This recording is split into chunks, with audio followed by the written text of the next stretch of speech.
This is Football Night in America, built by Lowe's. Welcome to the Football Night in America podcast presented by Lowe's. Maria Taylor alongside Matthew Berry, Mike Florio, and Jason Garrett here with you for our Week 2 takeaways. And guys, I think we should start with Super Bowl 59's rematch between the Eagles and the Chiefs. It was like the one game we didn't get all the scoring in, but it left us with a lot of questions about the Chiefs. 100%.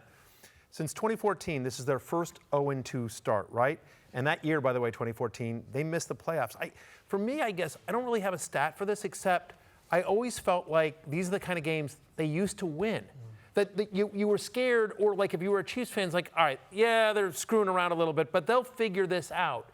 And they just didn't. And they didn't last week, and they didn't in the Super Bowl. And I understand the concern, like, hey, well, they don't have Rashee Rice, and they don't have Xavier Worthy.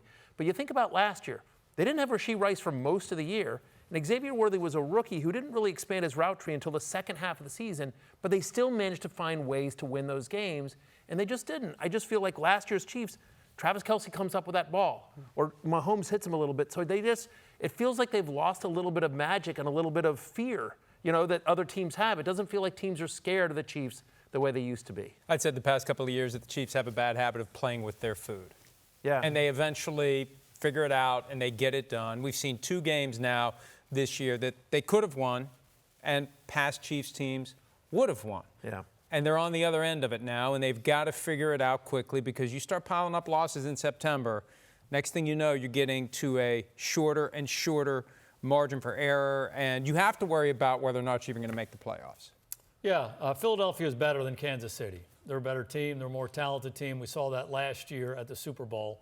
So today's game didn't surprise me that much. They were going to have to work some of that Mahomes magic to find a way to win, particularly with the guys that you mentioned being out. The biggest issue for me, they don't have an offensive identity right now. They don't have any place to go to hang their hat. They don't have any givens. The best offenses have a given. You can call a play, I'm going to throw it to this guy, and it's going to work. And then everything else builds off of that. And for years, Kansas City had a lot of givens. They go to a lot of different places and have success. So they're struggling to find what that answer is right now. For me, they got to recapture their identity. I think they got to get Isaiah Pacheco going and start running the football, be physical up front. That's going to help the offensive line. It's going to control the game a little bit more.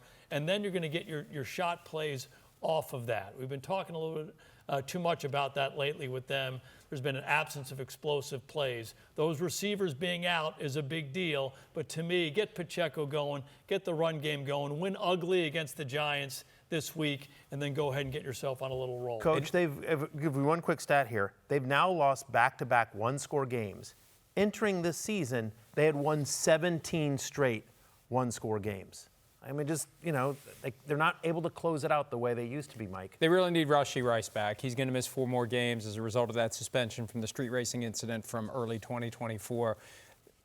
But that's still 4 more games they got to get through. And they've got the Ravens coming up. They've got the Jaguars coming up. They've got the Lions coming up before Rice comes back. And, again, with each additional loss, it just gets a little bit harder and a little bit harder to be the team that you're trying to be. And the other thing we've talked about is Denver's better. Raiders are better. Chargers are better. So this AFC West all of a sudden is littered with really accomplished coaches that are building their teams the right way. The division games are going to be challenging for them as well. I see you didn't mention they have the Giants coming up on Sunday Night Football. But that's okay. Make sure you tune in for that. That game's not a given, by the way. I mean, at the beginning of the season, we would have looked at the schedule and said, all right, well, that's a W. And, tough loss for the Giants today, but that was a gutty win. Like, they're favored, but they're favored by less than a touchdown. At the beginning of the season, we'd have said, well, this is probably a 10-point favorite or something like that. So. Yep. They're 0-2 for the first time since 2014. We'll see if they get a win next week on our air. Let's talk about the Lions, though. Dan Campbell said it was a must-win. Not only did they get the win, but exclamation point against their ex-friend, their former offensive coordinator, Ben Johnson, and the Bears. Yeah, I just love their mentality all week long. The comments after the game last week, the comments during the week, the look they had in their eye. They were edgy. They had a chip on their shoulder. They played angry, and they ran the Bears right out of the stadium. 52 points. They dominated in all 3 phases. And I just love the look of their team. They ran the ball. They were physical. Jared Goff was on fire. St. Brown was unguardable. Those guys diving into the stands, excuse me, at the end of the game, it really kind of showed the emotion that they put into this. And let's not forget, they had a bad loss last week against Green Bay and a really bad loss against Washington in the playoffs. So they haven't won in a while. They needed this one. Yeah, this is a good team that's learning the growing pains of being a good team. You lose assistant coaches when you're a good team. When you lose a game that you were expected to win, your fans react differently because you're never expected to win. And this was part of it. And they desperately needed this win. They couldn't fall to 0-2. They couldn't lose to the Bears on a short week with Ben Johnson, the guy who left from being their offensive coordinator, being the head coach of the Bears. They you know, to go 15-2 last year in the regular season and to start 0-2, that was unthinkable. And they delivered. They delivered. They're going to need a lot more of that, but they delivered today. I think the most impressive thing here is, I agree with you, Mike, they needed a win. But it's one thing to win. Okay, we squeaked out a win, whatever, against a coach that knows us inside and out. You know, Ben Johnson, there was no secrets there. Like, Ben knows all those plays. He knows all those players. But to put up over 50 points, to win in the fashion that they did, where Goff was just so brilliant, Amon-Ra was so brilliant, and Coach, I think the Lions offense works best when they are running the ball and they are setting it up. This is the 10th time that Jahmyr Gibbs and Dave Montgomery have each scored a touchdown in a game. They combined for 151 yards combined. And so I just thought that opened everything up for the passing game and for Gibbs. And so it wasn't just that they won the game, but they dominated. And they, you know, we said on football night, you know, restore the roar, right? You know, and so I thought they were like, hey, we know week one wasn't what we wanted to be, but we're not going quietly. Yeah, a couple new faces on that offensive line. They've been dominant up front the last few years. And so last week there were some growing pains. They got better this week. When they run the football, everything else comes off of that. All right, guys, it's time for our speed round, Earn Your Sunday, presented by Lowe's. And we're going to start with the most impressive win today. We'll go with you, Matthew. I'm going to say the Colts. You know, I think a lot of people were like, you know, the Colts, is Daniel Jones really your starter quarterback? The first time, first time in NFL history that a team scored on each of their first 10 offensive possessions of a game. And they did it against Denver, widely considered one of, if not the best defense in the NFL.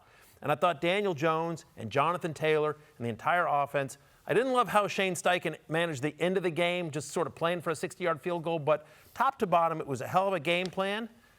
I think the Colts had the most impressive win. I was going to say the Colts. I'll go with the team in the city where the Colts used to be, the Baltimore Ravens. Not because I didn't expect them to win, but last year they had a tough loss week one in a playoff rematch, and they fell flat at home against the Raiders the following week. They needed to get back on track and get that win week two. Philly going to Kansas City and winning on the road. The only one that got the speed round definition. That's true. Correct. That's fair. Good job, Good job, Coach. That's what I'm talking about. Most disappointing loss today. Jacksonville. They had that game won. The starting quarterback on the other side, Joe Burrow, is out. They had that game won. Diami Brown, drops a touchdown. Jacksonville, that was a game they should have won. The Steelers can't lose the home opener of the Aaron Rodgers era. And then you've got the kickoff that Caleb Johnson didn't realize is a live ball. That was just a disaster for Pittsburgh. They keep playing like that, they're not going to make the playoffs. You say Jacksonville had that game won. Denver literally had the game won. Yeah. The guy missed the field goal. The game was over. Right. And then give them another opportunity to go ahead and kick the game winner. So for me, it was Denver. They went on the road, and they essentially won the ball game without the late game blunder. What about best individual performance in week two? I mean, Jared Goff, 23 of 28, 334 yards, 5 touchdowns, 0 interceptions. He was amazing. I'm going to say Jake Browning, not just because I talked to him after the game, but he's not even supposed to play today. Yeah. He's hanging around. All of a sudden, get your helmet, get your ass in there. And he delivered. Even though he had 3 interceptions, he overcame those interceptions. He hung in there, and he got thrown into the end zone. I mean, it really wasn't the tush push. It was more throwing a kid into the pool when Drew Sample threw him over the goal line, a play that Browning had never practiced. So to come in cold and get that win was very impressive. I appreciate you appreciating the backup quarterbacks. It's a hard job.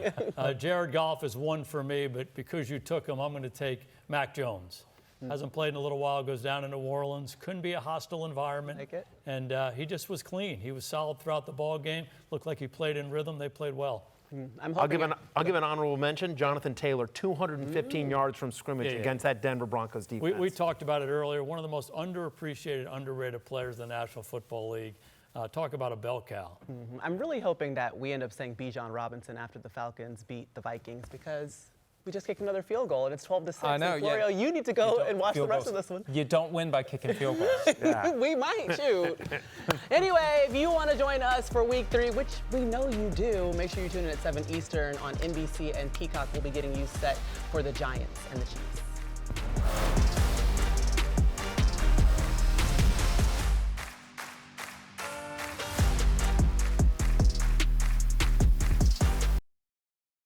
Hi, I'm Mike Tirico, and thanks for watching. Make sure to hit subscribe for the latest news and highlights from NBC Sports.